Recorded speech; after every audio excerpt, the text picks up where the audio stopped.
ఓం శ్రీ మహా అరుణాచలేశ్వరాయ నమో నమః. మహాశివరాత్రి ధ్యానమును గురించి, ఈశ్వర కారుణ్య మంత్రశక్తిని గురించి శ్రీ మహా అరుణాచలేశ్వరుడు అందించిన అత్యున్నతమైన అనుగ్రహ భాషణం. అరుణోదయమై వికసించిన అరుణాచలేశ్వరుని పరిపూర్ణమైన ఆశీస్సులు అందరికీ లభించుగాక. ప్రేమతో నిండి కరుణతో ఆవరించుకొనబడే ప్రతి ఒక్క జీవి పరిపూర్ణత్వం పొందుగాక. ఉదయించే మహాశివరాత్రి యుగమార్పు పనులలో ఒక ఉన్నతమైన కాల అంగాన్ని సృష్టించును. పాలన రాజు మారిపోతూ ఉన్నట్లుగానే ఆదిశక్తి యొక్క పరిపాలన సంక్షేపించి ఆది శివుని పాలన వికసించుచున్నది. కాల స్వరూపంగా శ్రీ మహాకాళేశ్వరుడే వ్యక్తమగుట అన్నది అత్యుత్తమమైన విషయము కాగలదు. మానవులందరూ తమ సహ మానవుల కదలికలను గురించి తెలుసుకొనలేక పోరాడుతున్నారు. అలాంటప్పుడు భగవంతుని కదలికలను గురించి తెలుసుకొనుట అనేది కఠినమైన విషయమే. అయితే సత్యయుగము వికసించుట వలనను మానవ ఆత్మలు సత్యయుగ బీజములుగా వికసించుచున్నందువలనను భగవంతుని సూక్ష్మమైన కదలికలని అనేక మంది గ్రహించగలరు. మహాశివరాత్రి అనే ఒక కాల అంగము విస్తరించి ఉన్నది. 3 రోజులు అనియు 3 మాసములు అని కూడా అనుకోవచ్చును. ఇక్కడ స్వామి ఏం చెప్తున్నారంటే, మనకు మహాకాళేశ్వరుడు మహాశివరాత్రి ఒక్క రోజే కాదు, ముందు రోజు, ఆ రోజు, పక్క రోజు అన్ని 3 రోజులు కలిసి ఆ పవర్ ఉంటుంది. ఆ పవరు అని అన్నారు కదా స్వామి. అయితే ఇక్కడ పవర్ అయితే 3 రోజులు ఉంటుంది, కానీ తద్వారా జరిగే ఆ నెరవేరే కార్యక్రమాలన్నీ ఎక్స్టెన్షన్ చెప్తున్నారు స్వామి అన్నామలయ్యారు. 3 మాసములు అని కూడా అనుకోవచ్చును అంటున్నారు. అంటే ఎందుకనేది కింద వివరిస్తున్నారు. ప్రేమతో నిండిన ఆత్మలకు సంపూర్ణ జ్ఞానమును ముక్తిని అందించుటకై మహాకాళేశ్వరుడే స్వయంగా ప్రయత్నించుట అనేది మహత్తరమైన విషయము. ఈశ్వర కారుణ్య మంత్రము వ్యక్తీకరణకు సమయము ఇంకనూ ఆసన్నము కాలేదు. అయితే ఈశ్వర కారుణ్య మంత్రము త్వరగా వెలికి వచ్చినది అంటే ఈ భూమి గొప్ప ప్రకంపనలకు లోనైనది అని గ్రహించాలి. అంటే భూమి మీద గొప్ప మార్పులు ఈ మంత్రం వల్ల జరగబోతాయి, లేదా ఆల్రెడీ జరుగుతున్నాయి అని అనుకోవాలి. ఎందుకంటే ఈ మంత్రం ఏదైతే మనకు 4 లైన్ల మంత్రం ఇచ్చిన్నారో మహాశివరాత్రి రోజు రేపు చేయబోతున్నామో, ఆ మంత్రము కొత్తగా మహాకాళేశ్వరుడు ఇచ్చారు. ఇది భూమి మీదకి మొదటిసారి వచ్చింది ఈ మంత్రం. అయితే దీనికి ఇంకా టైం రాలేదట. ఒక్కొక్క మంత్రం వెలికి రావాలి దేవతల ద్వారా అంటే దానికి ఒక టైం ఉంటుంది. అది తనతో పాటు అపారమైన శక్తిని, వైబ్రేషన్స్ ని తీసుకొని వస్తుంది. అది పనిచేయడం మొదలు పెడుతుంది. ఎప్పుడైతే మనం దాన్ని ఉచ్చారణ చేస్తామో అది ప్లే చేయబడడం, లేదు మనం చెప్పడం, ఇదంతా జరిగినప్పుడు ఆ ధ్వనులు ప్రకంపనల వలన మొత్తం మార్పు వాతావరణంలో, భూమిలో, మనలో మార్పులు వస్తూ ఉంటాయి. దానికి పర్టికులర్ సమయం అనేది ఉంటుంది, కానీ ఆ సమయం ఇంకా రాలేదట. అయినా కూడా మహాకాళేశ్వరుడు శివరాత్రి వల్ల మనకు ముందే ఇచ్చేశారు. అంటే భూమి గొప్ప ప్రకంపనలకు, వైబ్రేషన్స్ కు లోనే ఉన్నది అని గ్రహించండి అంటున్నారు స్వామి. వీర్యవంతంగాను ఉగ్రముగాను వెలికి వచ్చే మహాకాళేశ్వరుడు మొదటిసారిగా అందరి పంచభూత దేహములను విభజించి వేరు చేసి పంచమూర్తులకు అందిస్తారు. ఈ విషయాన్ని అందరూ అతి త్వరలోనే తెలుసుకొనగలరు. పంచమూర్తులంటే ఆయన ఆ పంచభూతాలకు సంబంధించిన పంచ శివమూర్తులు ఉన్నారు కదా. కాళేశ్వరుడు, జలలింగము, వాయులింగము, పృథ్వీలింగము, అట్లా 5 పంచభూత మూలకాల లింగాలు ఉన్నాయి కదా. వాళ్లే పంచమూర్తులు. అంటే ఒరిజినల్ గా వాళ్లకు, అంటే గుళ్ళల్లో అందిస్తానని కాదు ఆయన ఉద్దేశం. పంచమూర్తులకు స్వామి మహాకాళేశ్వరుడు మన పంచ దేహాలు, మన పాంచభౌతిక శరీరం అంటాం కదా, ఆ పంచభూత దేహాన్ని పృథ్వీ దేహము, అగ్నిదేహము, వాయుదేహము, జలదేహము, ఆకాశదేహం, ఈ 5 దేహాలను విడివిడిగా వేరు చేసి మన శరీరంలో నుంచి వాటిని పంచమూర్తులకు, ఆ 5 మూలకాలకు సంబంధించిన ఈశ్వరులకు అర్పిస్తారట మనల్ని ఆయన. ఈ విషయాన్ని అందరూ అతి త్వరలోనే తెలుసుకోగలరు.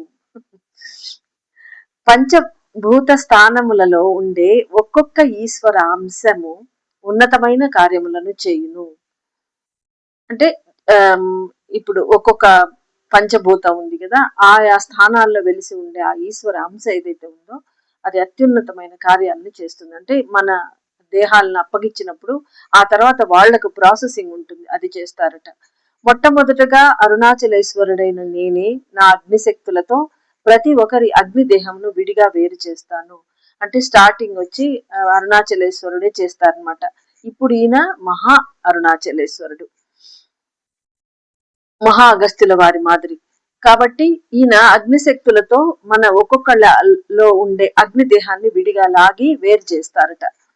ప్రతి ఒక్కరి దేహము మార్పు చెందును, దీనివల్ల మన దేహంలో మార్పులు వస్తాయి. ప్రాణము సంక్షేపణ చెందినందున దాని శక్తులు ఆత్మలో కలిసిపోవును. ఇప్పుడు ప్రాణశక్తి జీవాణువు వెళ్లి ఆత్మలో కలిసిపోయినది కాబట్టి ఆ సంక్షేపణ వల్ల ఆ శక్తులు ఆత్మలో కలిసి ఉన్నాయి. పంచభూత మూలకాల ద్వారా పనిచేసే ప్రతి ఒక్కరి దేహము విడిగా వేరు చేయబడును. జీవాణువు పంచభూత మూలకాల ఆధారంతోనే కదులును. అంటే మొదట మామూలుగా ప్రాణశక్తి జీవాణువు ఏదైతే ఉందో అది పంచభూత మూలకాల ఆధారంతో కదులుతుంది. పంచేంద్రియములను పనిచేయించేదే దాని పని. కాబట్టి ఇలా ఉన్నప్పుడు కావున ఆకాశ మూలకాలతో పనిచేసే కన్నులు, అగ్ని మూలకాలతో పనిచేసే చెవులు, వాయు మూలకాలతో పనిచేసే నాసికలు, నీటి మూలకాలతో పనిచేసే నోటి భాగములు, పృథ్వీ మూలకాలతో అనగా నేల మూలకాలతో పనిచేసే పూర్తి శరీర భాగాలు విడిగా వేరుపడి పనిచేయును. అంటే అంతకు ముందున్న ప్రాసెస్ ఇప్పుడు మారుతుంది.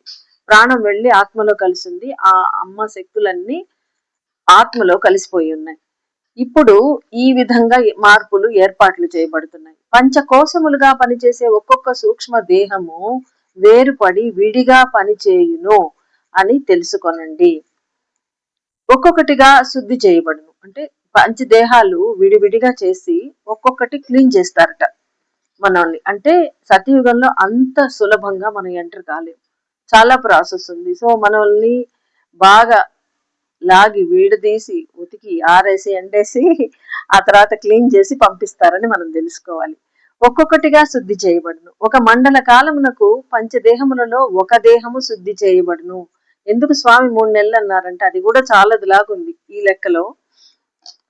ఒక్కొక్క దేహము ముందు వేరు చేస్తారు. మొదటగా అగ్ని దేహాన్ని స్వామి వేరు చేస్తారు, అగ్నిశక్తులతోటి వేరు చేసి దాన్ని క్లీన్ చేస్తారు. దానికి ఆ ఒక్క దేహం శుద్ధికి ఒక మండల కాలం 48 రోజులు పడుతుందట, దాదాపు 1.5 నెల.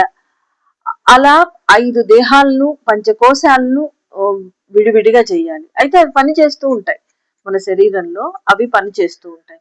ఆ దేహ సంబంధిత పలు విధములైన పనులు లోపల వెలుపల ఘటించును. అంటే వాళ్ళు విడదీయడం, ఆ తర్వాత శుద్ధి చేయడం, అవన్నీ లోపల కదా జరిగేది.